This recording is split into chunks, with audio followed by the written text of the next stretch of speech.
Today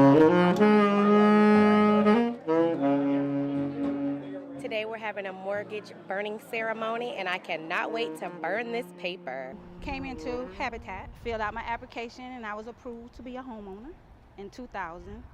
This year of February 2013, I paid it off. It's a blessing and I am honored to be here. I never thought being 34, I would own my own home. Joy, blessing, just to be able to own my own home, never expected it. To be able to own your own home is joy.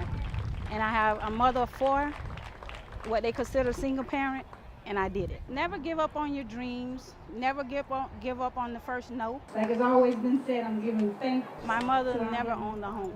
This is a blessing. Always rented. And it's a joy. That's why I say it's a joy, and it was a fight. It's not easy, and you know what you're going for, so you fight for it. Proof. That last check, I was just smiling, nervous, but happy. Keep your head up and keep pushing forward, but Habitat can definitely make your dream a reality.